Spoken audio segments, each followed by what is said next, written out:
12장부터 시작된 예수님의 예루살렘 여정 속에서 그 말씀을 가르치시는 강론이 이제 오늘로써 어떻게 보면 이제 마무리가 된다고 볼 수가 있습니다. 그 주제는 이제 다가오는 임박한 그런 종말의 그 위기 앞에서 어떻게 정말 깨어 있어야 되는지를 예수님께서 계속 경고의 말씀을 주셨습니다.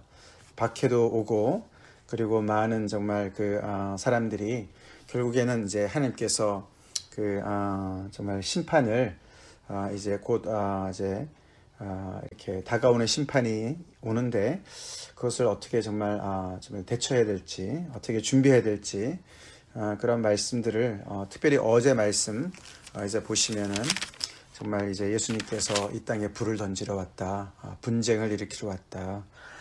그리고 이제 시대의 어떤 그런 분별을 해야 되는 것, 그리고 무엇보다도 이제 고발하는 자와 함께 법관에 갈 때에 길에서 화해하기를 힘써라. 그렇게 해서 계속해서 예수님은 이제 예루살렘을 향해서 가시면서 하나님의 역사도 점점 더 정말 분명하게 일어나지만 거기에 거세게 반대하는 세력들도 점점 더 이제 모습을 더 드러내고 그렇게 갈등이 더 심화되지 않습니까? 예수님은 이미 예루살렘에서 당신이 버림받고 죽임을 당하실 것을 예고하셨고, 그래서 점점 더 이제 이 분위기가 굉장히 이제 참 이렇게 무거워지고 살벌해지는 상황이 되고 있습니다. 그런 중에 무리들 속에서도 정말 예수님을 믿는 사람들이 있기 때문에 예수님은 무리를 향해서도 가르치시고 또 제자들을 향해서도 가르치시고 제자들이 이제 앞으로 예수님이 당하실 이런 어려움과 그런 정말 박해 속에서 제자들은 어떻게 또 처신해야 되고 어떻게 충성스럽게 정말 있어야 되는지를 가르치시는 중에 오늘 그 무리 중에서 두어 사람이 예수님 앞에 나와서 그 당시에 벌어졌던 그런 참사를 이야기하지요. 빌라도가 갈릴리 사람들의 피를 그들의 제물에 섞었다. 갈릴리 사람들이 예루살렘에 와서 아마 예배드리는 중에 그들을 처단한 것 같습니다. 그리고 그들의 피를 자기들이 드리는 제물에다가 섞었습니다. 빌라도가 충분히 그런 일을 꾸밀 수 있는 사람이라고 그럽니다. 굉장히 잔혹했다고 그래요. 그래서 이런 이야기를 예수님 앞에 합니다. 이 이야기를 하는 그 동기가 뭘까? 어쩌면은 예수님이 메시아시니까 이렇게 이방 나라 정말 통치자가 빌라도가 총독이 와서 이렇게 우리 백성을 정말 이렇게 참혹하게 죽였으니까 뭔가 해야 되는 거 아닙니까? 그렇게 참 메시아로서 당연히 해야 되는 어떤 정치적인 의무를 이야기하는 것 같기도 합니다. 그래서 예수님께서 과연 정말 누구 편인가 그런 것을 또 이렇게 테스트해보는 그런 질문일 수도 있겠습니다. 또는 어저께 말씀대로 이제 예수님께서 계속 하나님의 심판에 대한 얘기를 했으니까 이 사람들이 결국은 이제 그런 심판을 받은 것이 아닌가 이런 뉘앙스도 더 강하게 이렇게 보여집니다. 어쨌든 예수님은 그런 이야기를 이제 정말 발판으로 삼으셔서 이제 누구도 피할 수 없는 임박한 하나님의 심판에 대한 가르침을 오늘 주시는 것이죠.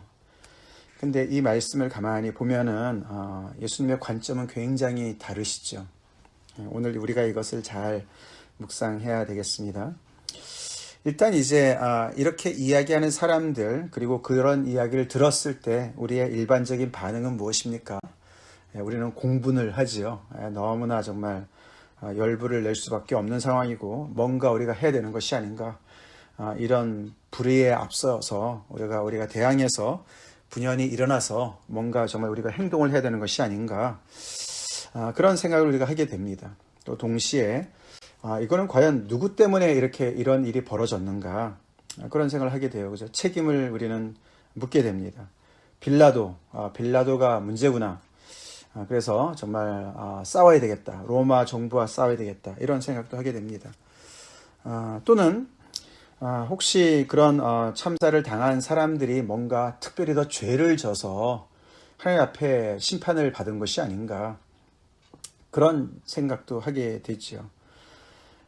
그리고 또 한편으로는 우리는 적어도 그런 일을 안 당했으니까 우리는 참 안심이다. 그리고 나는 아직은 안전하다. 더 나아가서는 나는 그 사람보다 더 의로워서 하나님께서 나에게는 그런 재앙을 허락하지 않으시고 내가 이렇게 아직도 잘 살고 편하게 잘 사는 거 보니까 하나님이 나를 인정해 주시고 나는 정말 하나님의 축복을 받았구나. 우리는 이렇게 상대적으로 그런 어떤 안정감에 이렇게 또 취하게 되죠. 그런 것을 예수님은 다 아시기 때문에 이렇게 얘기하는 사람들을 향해서 또 무리들을 향해서 오늘 이렇게 말씀하시죠. 너희는 이 갈릴리 사람들이 이같이 해받음으로 다른 모든 갈릴리 사람보다 죄가 더 있는 줄 아느냐. 그들이 이렇게 참사를 당한 것이 그들이 죄가 더 많아서 그들은 그렇게 전 처참히 죽임을 당했고 너희는 죄가 없어서 아니면 더 의로워서 하나님께서 너희를 예쁘게 봐서 너네는 여전히 그렇게 잘 살고 있는 줄 아느냐? 아니라 너희도 만일 회개하지 아니하면 다 이와 같이 망할 것이다. 이런 엄청난 얘기를 하시죠. 갈수록 무거워져요. 그죠? 갈수록 정말 험악해집니다. 예수님이 괜히 그러실까요? 괜히 정말 공갈 협박을 하시는 겁니까? 예수님이 이런 무시무시한 얘기를 하시면서 너네가 내 편이 돼야 돼. 나를 믿어야 돼. 그렇게 정말 그렇게 그런 목적을 가지고 이렇게 말씀하신 걸까요? 아니죠. 그분은 주님이시죠. 롤드십니다. 그분이야말로 정말 사람의 마음도 꿰뚫어 보시고 하나님의 뜻을 꿰뚫어 보시고 이 세상의 모든 상황을 꿰뚫어 보시고 이 땅을 구원하러 오신 분이시죠. 지금 현재 사람들이 너무나도 참 그 짧은 생각에 그렇게 정말 봐야 될 것을 보지 못하고 깨달아야 될 것을 깨닫지 못하는 그런 상황 속에서 잘못 생각하는 그런 사람들을 바로잡기 위해서 예수님은 정말 진실을 이야기하시는 것이죠. 진실이 뭐였습니까? 너네 생각이 틀렸다는 것이죠. 너네 생각은 틀렸고 너네도 회개치 아니하면 그 사람들처럼 언제 그렇게 망할지 모른다. 그래서 그 사람들이 그렇게 정말 그 참사를 당해서 죽은 것이 이상한 것이 아니고 어떻게 보면은 너네가 아직도 망하지 않고 살아있는 것이 이상한 거야. 그것이 하나님의 은혜야. 그렇게 말씀하시는 것이죠. 완전히 뒤집어서 얘기를 하십니다. 그러면서 예수님은 한 가지 더 얘기를 하시죠. 실로암에서 망대가 무너져서 18명이 치여 죽은 사건이 일어났었나 보죠. 그래서 갈릴리 사람들이 당한 그런 참사뿐만 아니라 예루살렘에서도 이런 대형 사고가 일어나서 많은 사람들이 죽었다. 근데 그 사람들도 다른 모든 사람들보다도 죄가 더 있어서 그 사람들은 그렇게 죽었고 너네는 죄가 없어서 여전히 잘 살아있고 그렇게 생각하니? 그게 아니야. 너희도 만일 회개하지 않으면 다 이와 같이 망할 거야. 그렇게 말씀을 하십니다. 예수님이 보시는 진실은 사실은 누구나 하나님 앞에 회개하지 아니하면 망할 수밖에 없는 운명이다라고 말씀을 하시는 거예요. 그것이 인간의 기본 어떤 그런 모습인 것이죠. 죄인이 피할 수 없는 어떻게 보면은 운명이라고 주님께서 말씀하시는 거예요. 그래서 이렇게 보면은 2절과 5절까지 가만히 보면은요. 모든 갈릴리 사람 또는 다 이와 같이 이 말이 계속 반복이 되면서 이것은 누구에게나 다 해당이 되는 그런 이야기라고 말씀을 강조하십니다. 우리 이거 믿습니까?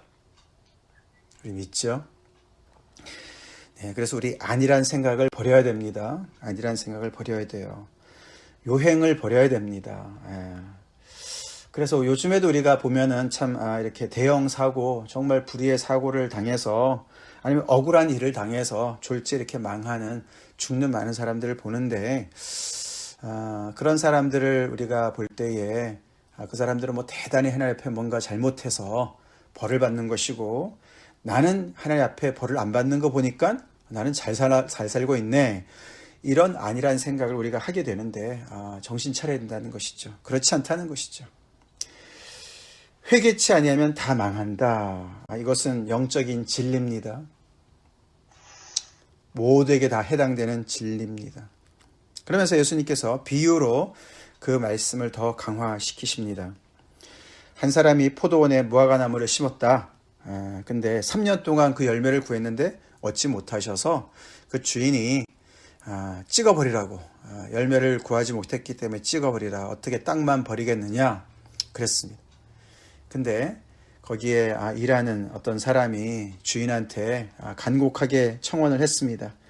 올 한 해만이라도 더 연장해 주십시오. 내가 열심히 두릅하고 거름을 주겠습니다.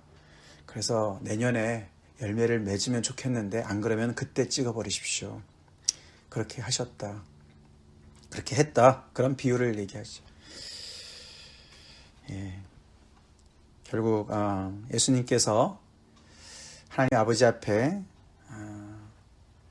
간청하셔서 심판의 때를 늦추시고 하나님께서 다시금 정말 길이 참으시면서 회개의 기회를 주시는 그 은혜의 기간을 연장시켜 주시는, 우리 영어 표현에도 grace period라는 거 있지 않습니까?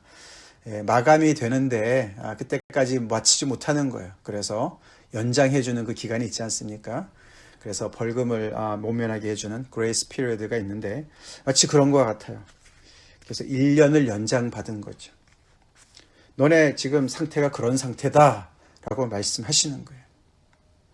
예수님께서 지금까지 갈릴리를 중심으로 하나님의 사역을 펼치시면서 정말 자유케 하는, 그런 눌린 자들에게 또 포로된 자에게 자유를 정말 주시는 그런 사역을 펼쳐나가셨고, 그리고 정말 하나님의 말씀에 대한 제대로 된 해석과 많은 사람들에 대해서 정말 어떻게 살아야 될지 가르쳐 주셨는데, 그 앞에 정말 순종하고 삶을 조종하고 주님을 따라오는 사람들이 있었던가 하면 그것을 반대하고 대적하고, 더 나아가서는 점점 더 이제 예수님이 틀렸다고 단정하고 예수님을 책잡으려고 하는 이런 사람들이 점점 더 많아지는 이 시절에, 이 시간에 예수님이 말씀하시는 것이죠.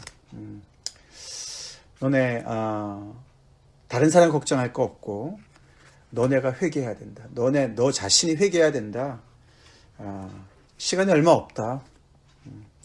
지금 이미 하나님의 심판이 정말 이 침례요한이 앞에서 얘기한 것처럼 도끼가 나무 뿌리에 놓여 있는 것과 같은, 그래서 열매 맺지 않는 모든 나무는 찍어버리는, 너네가 정말 아브라함의 자손이라고 얘기하지 말아라. 하나님께서는 돌들로도 자손을 만드실 수 있다. 이 이야기는 일맥상통하지요.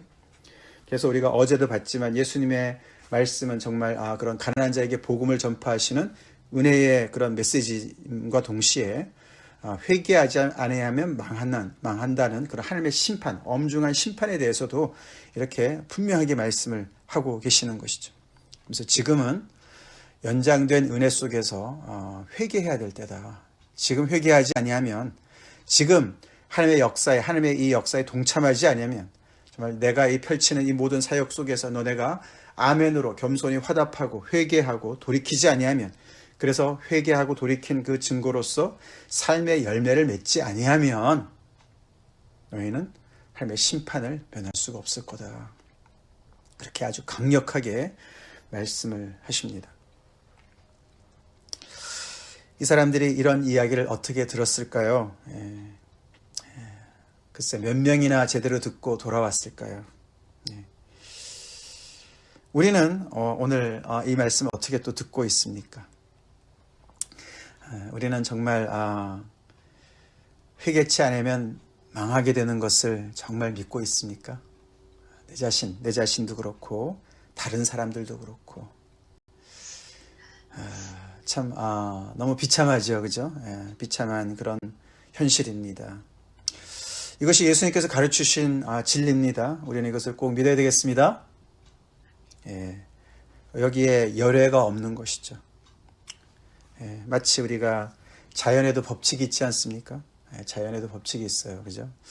그래서 뭐 10층에서 그냥 나는 창문 밖으로 내려가도 떨어져도 나는 안 죽을 거야. 그렇게 아무리 믿어도 죽지요. 그거는 자연의 법칙이, 중력의 법칙이 있어서 그건 누구나 거기에 정말 예외가 없습니다. 똑같이 하나님이 정하신 영적인 법칙이 있는 거예요. 회개하지 아니하면 죄인은 망하게 되어 있는 것이에요. 이거 우리 분명히 믿읍시다. 그래서 회개하고 주님 앞에 돌아왔습니다, 우리는. 근데 그것이 모든 사람들에게 적용이 된다는 사실을 우리는 꼭 알아야 되겠고, 그래서 우리는 복음을 계속 전파해야 됩니다. 더 나아가서 그래서 우리는 그것을 알기 때문에 주님 앞에 회개하고 돌아왔습니다. 그렇죠? 예수님의 그 가르침 앞에 우리는 겸손히 내 자신을 부인할 줄 알고, 내 생각을 주님의 생각에 고정할 줄 알고, 그리로 재조정할 줄 알고, 예수님이 옳다는 것을 옳다고 믿고, 예수님이 틀렸다는 것을 틀렸다고 믿고, 그래서 우리의 삶이 변화되고, 우리의 생각이, 삶의 습관이 변화되고 있습니까? 이 누가복음에서는 계속 열매 맺는 것을 강조했습니다. 아까 침례요한도 얘기했지만 예수님께서도 평지 설교에서, 산상수훈과 같은 평지 설교에서도 나쁜 나무는 나쁜 열매를 맺고 좋은 나무는 좋은 열매를 맺는다, 그런 말씀을 하셨습니다. 그리고 씨 뿌리는 비유에서도 누가 정말 제대로 듣는가, 거기에서 듣고 지켜서 열매를 맺는 것이다. 오늘 말씀 우리가 잘 들읍시다. 그 말은 들은 말씀대로 우리의 삶 속에 정말 우리가 부인되고 주님의 말씀이 우리의 삶 속에서 그대로 실천이 되어서 우리의 삶이 변화되는 열매로 나타나는 그것을 얘기하는 것이죠. 이 예수님께서 이제 예루살렘을 향해서 가고 계시고, 그래서 사실 예수님은 거기서 이제 돌아가시고, 이 유대 땅 이 사람들은 결국에는 대부분의 사람들은 예수님이 틀렸다고 생각을 했는데, 결국은 이렇게 정말 갈릴리 사람들이 당한 이런 참사나 아니면 망대가 무너져서 18명이 죽은 참사와 같은 대형 사고가 AD 70년에 일어나지 않았습니까? 그 예루살렘이 완전히 그냥 아주 초토화되지 않았습니까? 그래서 예루살렘 성전이 무너지는 그런 엄청난 재앙을 당하게 되지 않습니까? 예수님이 이런 경고를 무시했습니다. 오늘날 우리도 정말 이렇게 세상을 보면서 참 2000년이 지나고 많은 과학이 문명이 발달됐지만서도 이 영적인 진리는 그대로 여전히 남아 있습니다. 그리고 하나님의 연장된 은혜 속에서 우리는 살고 있습니다. 나는 어떤 인생을 살고 있는가 지금, 어제도 말씀을 드렸지만 하나님의 심판이 임해서 우리가 하나님 앞에 설 수도 있고, 내 육신의 생명이 다해서 내가 주님 앞에 설 수도 있습니다. 근데 나는 어떤 인생을 지금 살고 있는지, 하나님의 이 복음의 능력으로, 하나님의 말씀으로 내 삶은 어떻게 지금 바뀌어 나가고 있고 어떤 열매를 맺고 있는지, 내 생각의 변화와 내 삶의 습관의 변화와 더 나아가서 정말 나의 재물에 대한 관계, 내가 나의 그런 재물을 어떻게 사용하고 있는지, 다른 사람들과 어떤 관계를 맺고 있는지, 또 제자로서 우리는 정말 다른 사람을 섬기는 그런 정말 예수님의 그런 청지기의 사명을 주신 것을 얼마나 제대로 충성스럽게 감당하고 있는지, 이런 것들을 우리는 다시 한번 깊이 생각해 봐야 되겠습니다. 주인이여, 금년에도 그대로 두소서. 내가 두릅하고 걸음을 줄이니. 주님은 우리의 삶 속에서 열매를 원하십니다. 우리 올 한 해 또 허송세월 보내지 말고 우리 주님 말씀 앞에 또박또박 정말 우리 정말 그 말씀 속에서 순종해서 삶의 열매로, 풍성한 열매로 주님 앞에 영광 돌립시다. 다 같이 기도하시겠습니다. 하나님 감사합니다.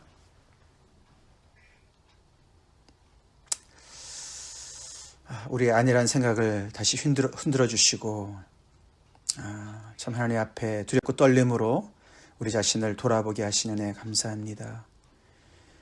하나님께서 원하시는 제자로서의 삶의 열매가 우리 삶에 얼마나 있는지 돌아보게 됩니다. 정말 회개치 아니하면 다 망한다는 이 진리의 말씀, 복음을 우리가 이미 받아들였고 주님 앞에 회개한 인생들인데, 아버지, 우리의 그 회개가 얼마나 진정성이 있고, 정말 아버지 우리의 삶의 중심을 바꾸고 우리의 생각을 바꾸고 우리의 삶의 태도를, 행동을 바꾸고 있는지 다시 돌아봅니다. 그리고 하나님, 이 엄중하신 이 복음을 정말 우리가 얼마나 심각하게 받아들이며 아직도 아버지 앞에 돌아오지 않은 많은 심령들을 위해서 간절히 기도하고 전도하고 그들을 정말 아버지 앞으로 인도하기 위해서 얼마나 우리가 애를 쓰고 있는지 돌아봅니다. 우리의 안일한 생각들 다시금 버리게 도와주시고 하나님 아버지의 이 말씀 앞에 다시금 우리가 무릎 꿇습니다. 두렵고 떨림으로 아버지 우리에게 주어진 이 연장된 이 은혜 속에서 우리가 인생을 낭비하지 않게 도와주시고 아버지 시간 아껴서 기회를 사서 아버지 정말 영혼을 구원하는 그 일에 저희를 쓰임받게 도와주시고 오늘도 주님 말씀대로 사랑하고 섬기고 하나님의 말씀 따라서 주님 따라서 충성하는 그런 우리의 복된 삶이 다 되게 하여 주시옵소서. 예수님 이름 받들어 간절히 기도 올리옵나이다. 아멘.